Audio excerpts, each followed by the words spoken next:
Assalamualaikum warahmatullahi wabarakatuh. Om Swastiastu, Namo Buddhaya, salam kebajikan, Shalom, salam sejahtera bagi kita semua. Perkenalkan, saya Ferdiland Samputi, dosen tetap Fakultas Keperawatan Universitas Kelabat, Air Madidi, Sulawesi Utara.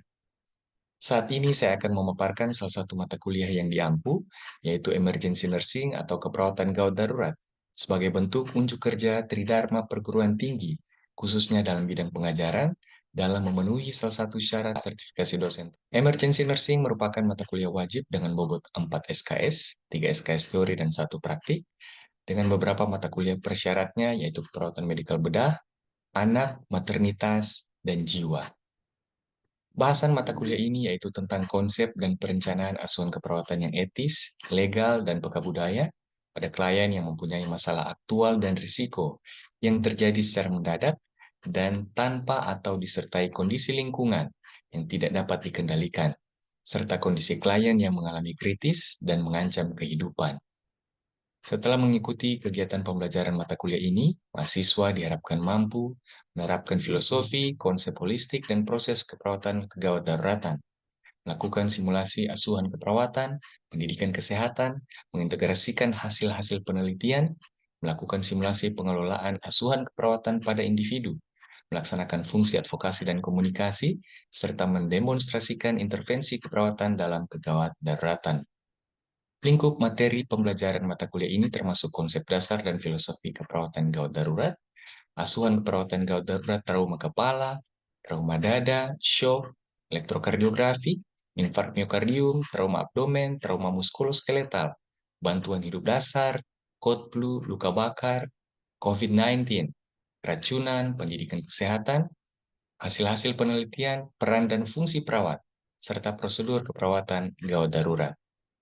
Bentuk pembelajaran teori menggunakan gabungan kuliah luring dan daring pada kondisi tertentu, serta praktikum di laboratorium.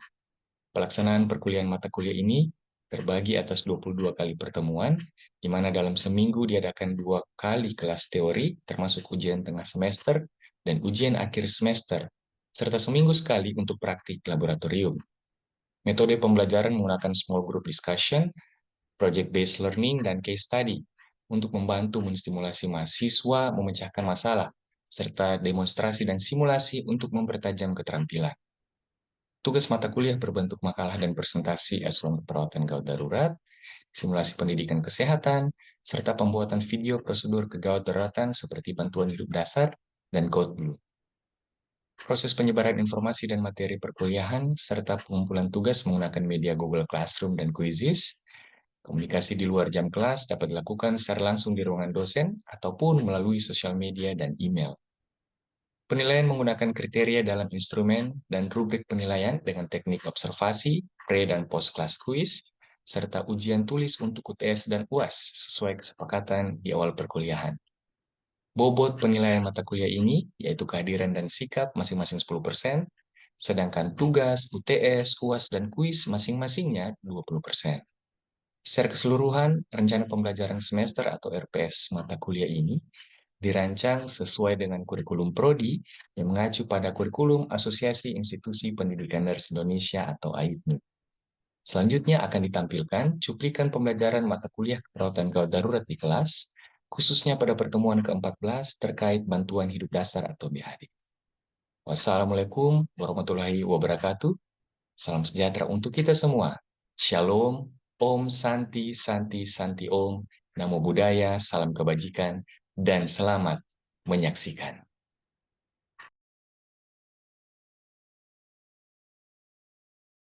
Shalom, selamat sore semuanya. Apa kabarnya sore hari ini? Luar biasa. Sudah siap untuk pelajaran sore hari ini?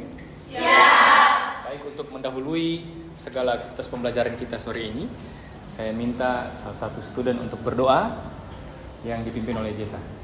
Silakan.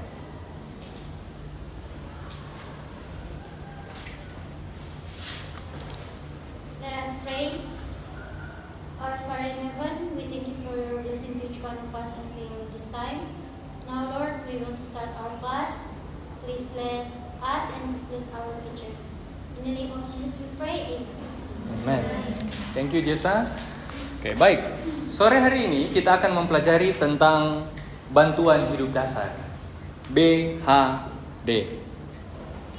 Tentunya dari setiap topik yang kita pelajari, yang sudah tertulis dalam RPS, ada capaian-capaian yang harus dipenuhi di sana. Jadi capaian pembelajaran untuk materi ini yaitu mahasiswa dapat memahami dan melakukan simulasi BHD dengan memperhatikan aspek legal dan juga etis. Itu secara umum.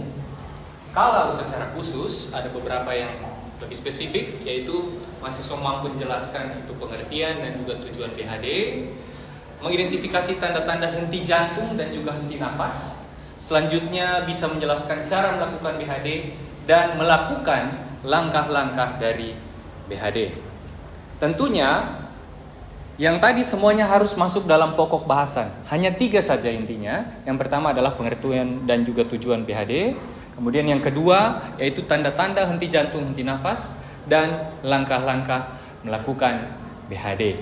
Baik. Jika saya membawa kalian di sebuah scene seperti ini, kira-kira apa yang harus dilakukan? Memanggil penolong. Oke, thank you Jasa. Ada lagi yang lain sebelah sini? Bagaimana Nata? Cek nadi, cek nafas. Bagian depan ada Regita? Cek respons. Oke, terima kasih semua atas responsnya. Bagus sekali, dan memang itu semua bagian-bagian dari pelaksanaan BHD. Tapi umumnya sekarang kalau didapati korban seperti ini, yang sering dilakukan adalah mengeluarkan HP kemudian di video terlebih dahulu. Itu menjadi fenomena saat ini. Apakah BHD itu penting? Dalam seminggu terakhir ini saya dapati video di Instagram yang seperti ini. Kita saksikan sama-sama. Jadi ada seorang turis Korea yang datang di Bali. Jadi dia mendapati seorang anak yang mengalami henti jantung, henti nafas karena tenggelam. 8 menit dilakukan pertolongan oleh Pak Choi ini. Akhirnya korban tersebut terselamatkan. Bahkan 3 hari kemudian sebelum pulang si penolong ini, anak ini kembali sehat seperti semula. Bayangkan jika tidak dilakukan bantuan hidup dasar seperti pada kasus yang tadi. Jadi kita sudah bisa saksikan ya. Nah, 70% dari kasus henti jantung seperti tadi itu terjadi di luar dari rumah sakit. Jadi tidak ada orang yang membooking bahwa dia akan henti jantung di mana saja. Nah, setengah dari kasus yang terjadi itu disaksikan oleh orang-orang yang terdekat, keluarga, kemudian teman-teman kita. Harusnya kasus-kasus henti jantung di luar dari rumah sakit itu bisa tertolong kalau orang-orang tahu melakukan BHD. Di luar negeri bahkan anak-anak TK sudah tahu melakukan BHD. Dan kalau kita setiap menit kita terlambat, maka berkurang 10% kemungkinan untuk hidup dari korban tersebut. Nah, apa sih itu pengertian dan tujuan dari BHD? Jadi BHD adalah serangkaian prosedur darurat. Nantinya dilakukan dalam keadaan yang segera, yang cepat, menggabungkan antara kompresi dinding dada dan juga pemberian nafas buatan atau ventilasi. Yang tujuannya supaya sirkulasi itu dan juga nafas bisa kembali spontan. Ada beberapa nama lain dari BHD. Bahasa Inggrisnya yaitu Basic Life Support. Dan secara spesifik BHD itu banyak. Yang saya akan ajarkan pada sore hari ini yaitu resusitasi jantung paru, atau dalam bahasa Inggrisnya adalah CPR atau Cardiopulmonary Resuscitation. Tidak mungkin atau tidak wajar kalau kita meminum obat tapi tidak ada penyakit atau gangguan. Begitupun dengan pelaksanaan BHD ini atau RJP. Jadi kalau kita melakukan BHD, maka pada pasien itu mengalami henti jantung dan juga henti nafas. Hubungan boleh berhenti, tapi tolong jantung dan paru-paru jangan berhenti. Apa tandanya henti jantung dan henti nafas? Bagaimana? Nadinya tidak teraba dan dadanya tidak kembang kempis atau tidak mengembang. Sangat-sangat mudah. Tapi ada lagi pengecualian. Kalaupun pasiennya masih bernafas, tapi nafasnya itu agonal atau seperti tersengal-sengal, itu juga dianggap sebagai tidak ada nafas. Banyak penyebab sehingga seseorang bisa mengalami henti jantung, henti nafas. Seperti ini, ada tenggelam, yang tadi contohnya, kemudian ada stroke, atau penyakit-penyakit terminal yang lain seperti kanker, itu bisa menyebabkan seseorang mengalami henti jantung dan henti nafas. Pada manusia ada dua organ utama. Ada otak dan juga ada jantung. Mereka berdua kalau tidak mendapatkan darah atau oksigen selama sekitar 3-8 menit, maka seseorang tersebut akan mengalami kematian. Oleh karena itu, kita harus tahu langkah-langkah melakukan BHD. Nah, secara singkat, bagaimana cara-cara melakukan BHD? Ini singkatannya, akronimnya, yaitu D, R, S, C, A, dan B. Singkatnya seperti itu dan kita akan pelajari satu-satu sebentar. Ingat ini ya, DRS, CAB, atau kalau mau singkat, Dr. Andes Cap, pakai B. Berikut ini adalah algoritma dari BHD pada orang dewasa. Jadi kita fokus kepada orang dewasa dulu. Setelah danger tidak ada, kita cek respons dengan cara menepuk bahu dari korban, kemudian meminta pertolongan. Setelah minta pertolongan, kita teriak di tempat ataupun menelpon. Yang kita lakukan adalah cek nadi dan juga cek nafas. Kalau ada nadi, ada nafas, apa yang mau dilakukan? Berikan posisi miring atau posisi nyaman. Posisi yang nyaman atau posisi mantap atau posisi recovery. Ya, itu dia punya istilah. Tapi jangan lupa setiap 2 menit cek lagi nadi dan juga nafas. Kalau cek nadi, cek nafas, nadinya ada, nafasnya tidak ada, maka yang kita berikan adalah rescue breathing. Setiap 6 detik kita berikan 1 nafas. Jadi kalau 1 menit jumlahnya 10 kali, ya kan? Karena kan 60 menit, 60 detik dibagi 6. Kemudian kita berikan itu selama 2 menit. Artinya dalam 1 menit 10, dalam 2 menit ada 20. Kalau tidak ada nadi, tidak ada nafas, baru kita lakukan kompresi sebanyak 30 kali dengan nafas sebanyak 2 kali selama 2 menit. Nah, American Heart Association dia menyarankan kita melakukan 2 menit. Tapi ada beberapa panduan lain yang katakan kira-kira 30:2 selama 5 kali, 5 siklus itu sama dengan 2 menit. Mohon diingat bahwa cek nadi, cek nafas jangan terlalu lama, kira-kira 10 detik, bukan menit, ya. Oke, kita akan masuk satu-satu. D, yaitu danger.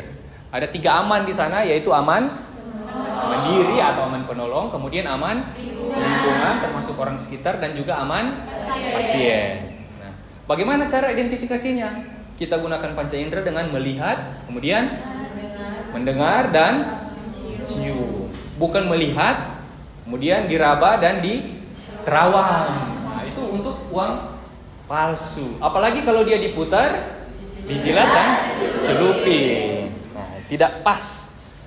Prinsip utama dari danger yaitu jangan jadi korban selanjutnya. Sesingkat itu untuk danger. Kemudian untuk respons. Respons ini kita menggunakan AVPU atau AVPU dengan cara menepuk-nepuk bahu dari korban, bapak atau ibu, kemudian minta untuk buka mata. Kalau dia membuka mata secara spontan berarti dia alert. Kemudian kalau dengan perintah atau dengan suara berarti itu verbal. Kalaupun tidak ada respons lagi, kita berikan rangsangan nyeri. Kalaupun tidak ada respons semuanya, maka dia unresponsive. Nah, pada saat didapati unresponsive seperti ini, segera kita pindah ke yang selanjutnya yaitu S. S adalah shout for help. Ini bukan hanya sekedar memanggil, tapi teriak minta tolong. Tolong, ada pasien tidak sadarkan diri di kamar 301 bed 1. Aktifkan code blue. Atau misalnya kalau di luar, kita bisa gunakan handphone. Asalkan ada nomor emergensi yang memang benar bisa dihubungi. Kalau panggil bantuan, jangan tinggalkan terlalu jauh itu korban. Oke. DRS sudah selesai, kita masuk sekarang ke C. C ini circulation. Yang pertama kita lakukan adalah cek nadi dan juga cek nafas secara simultan. Jangan buang-buang waktu. Maksimal berapa detik tadi? 10 detik. Jadi kita cek nadi di arah yang dekat. Misalnya kita di sebelah kanan, cek nadi di arah yang dekat. Misalnya kalau di sebelah sini. Kemudian kita lihat pengembangan dinding dada. Sekaligus semuanya dilakukan. Lokasinya di nadi karotis, bukan di tangan ya, di radialis seperti contoh-contoh yang tidak benar di televisi misalnya. Kemudian kalau tidak ada nadi, tidak ada nafas, kita akan berikan kompresi sebanyak 30 kali dan juga ventilasi sebanyak 2 kali. Kalau tidak ada nafas tapi ada nadi, kita akan berikan tadi rescue breathing namanya, rescue breaths. 1 nafas setiap 6 detik. Di mana lokasinya? Lokasi kita melakukan kompresi ini. Pada dada kita atau sternum itu terbagi atas 3. Bagian paling atas namanya adalah manubrium. Bagian tengah namanya corpus sternum atau body of sternum. Dan yang bagian paling bawah mungkin kalian familiar namanya adalah processus siphoideus atau sipisternum. Bagaimana? Secara singkat lokasi tangannya kita bagi setengah dari ini dinding dada. Itu di setengah bawah itu adalah lokasi kita melakukan kompresi.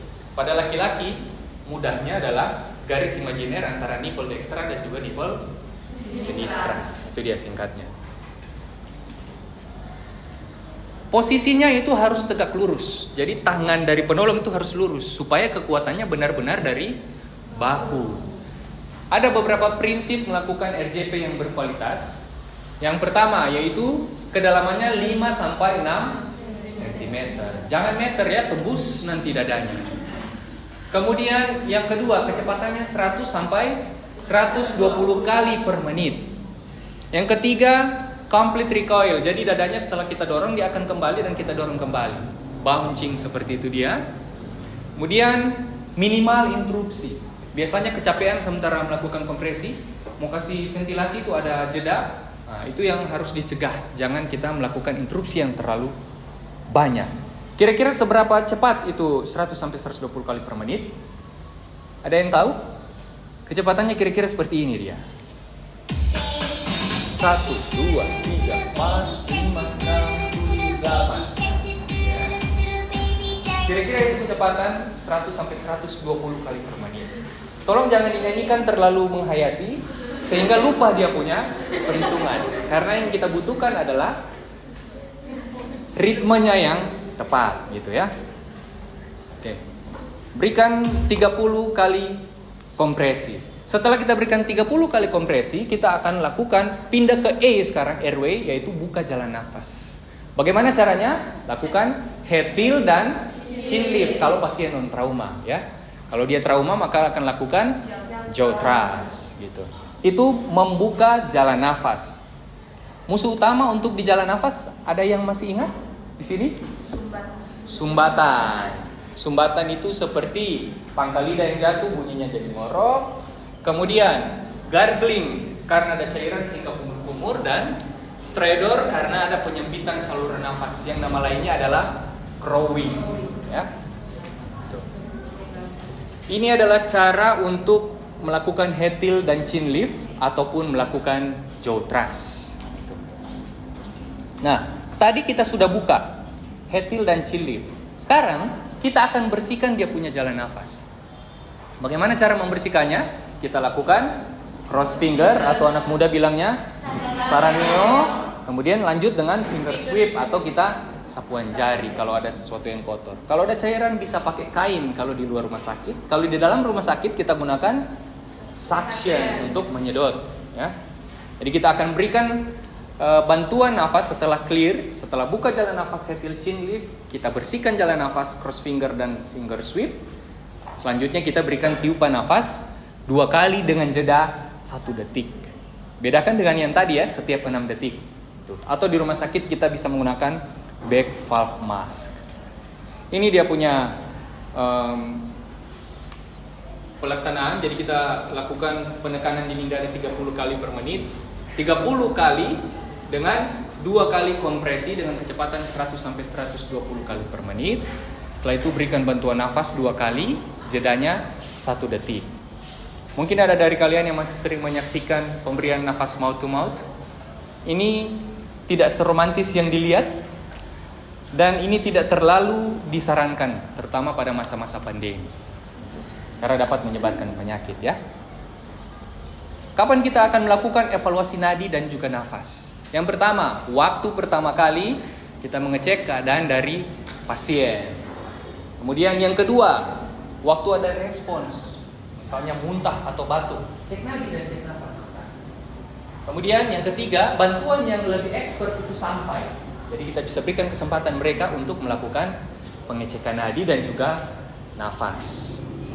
Nah, kalau ternyata setelah dicek nadi dan cek nafas, ada nadi, ada nafas, kita akan berikan posisi yang namanya posisi miring, posisi mantap atau recovery. Caranya adalah, yang pertama, kalau kita di sebelah kanan, penolong, tangan terdekat dijauhkan. Kemudian yang kedua, tangan terjauh didekatkan ke kita dengan taruh di pipinya. Kemudian yang ketiga, kaki terjauh dari kita ditekuk. Tuh lihat di sana, kakinya ditekuk dengan maksud supaya gampang dibaringkan. Dan yang terakhir, ditarik ke arah penolong sehingga dia dalam posisi yang miring. Tujuannya apa melakukan posisi miring, mantap atau recovery ini? Untuk mencegah yang namanya aspirasi. Gitu. Mungkin sudah pernah dengar aspirasi kan?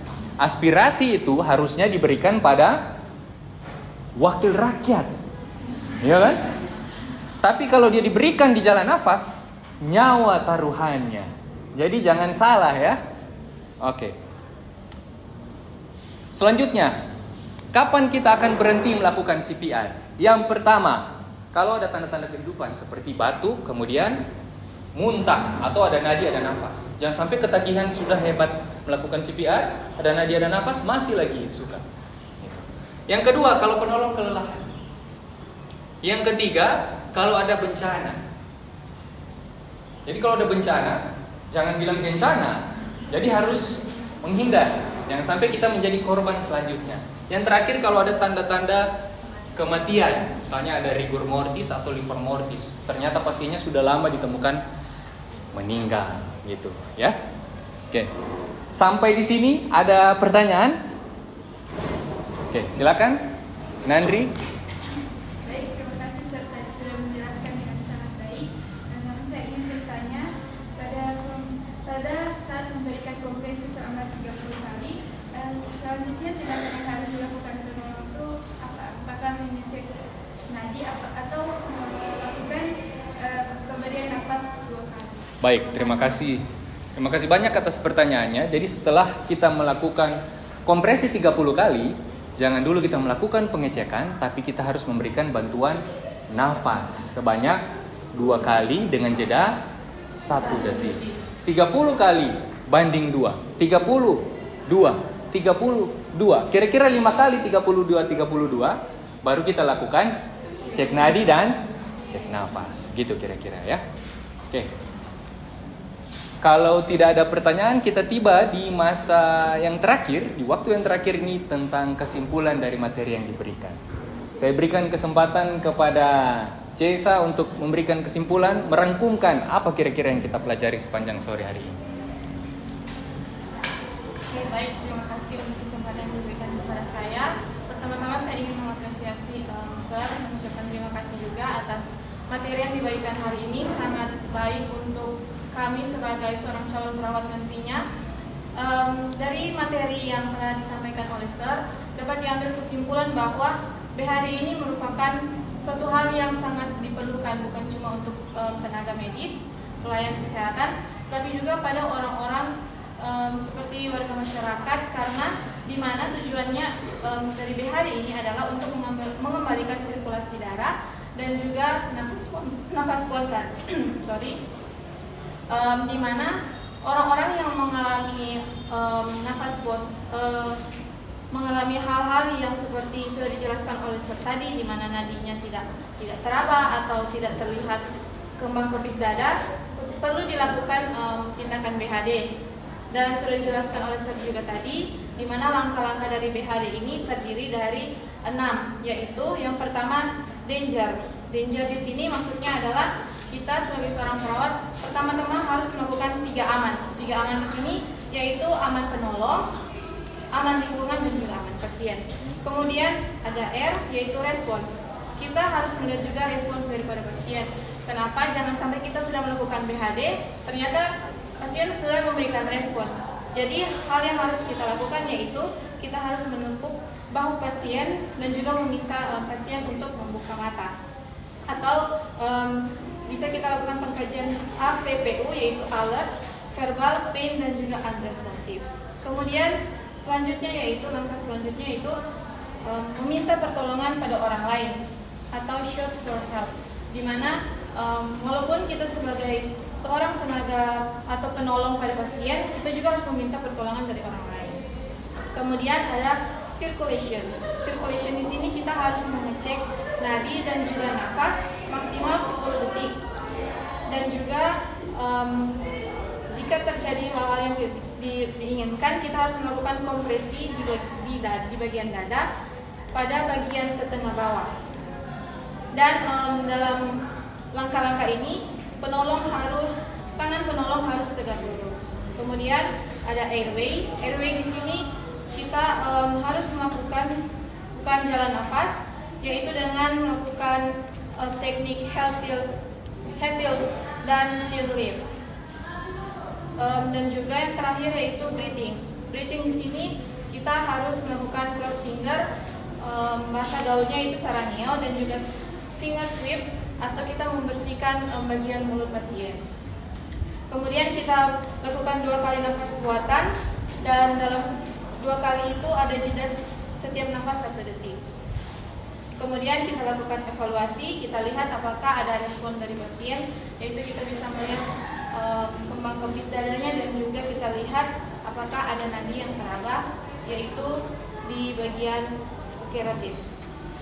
Kemudian di sini juga dijelaskan kapan kita harus berhenti untuk melakukan tindakan ini, yaitu jika kita melihat bahwa pasien sudah teraba nadi dan juga ada nafasnya, kemudian saat penolong merasa kelelahan, adanya bencana, dan juga ada tanda kematian. Sekian kesimpulan, terima kasih. Oke, kita berikan aplaus untuk Cesa. Terima kasih banyak atas rangkumannya. Saya harapkan ini dapat terus terhafal dan dapat digunakan dalam situasi yang emergensi. Ada quotes yang mengatakan orang-orang yang berhenti belajar itu akan menjadi pemilik masa lalu, tapi mereka yang terus belajar akan menjadi pemilik masa depan. Dan untuk menutup materi kita pada sore hari ini, saya undang kembali Jesa untuk memimpin kita dalam doa tutup. Let us pray. Dear Heavenly Father in heaven, we thank you for your blessing to each one of us until now. Lord, our class is over. Please bless us. In the name of Jesus we pray. Amen. Amin. Terima kasih semuanya. Selamat sore. Tuhan Yesus memberkati.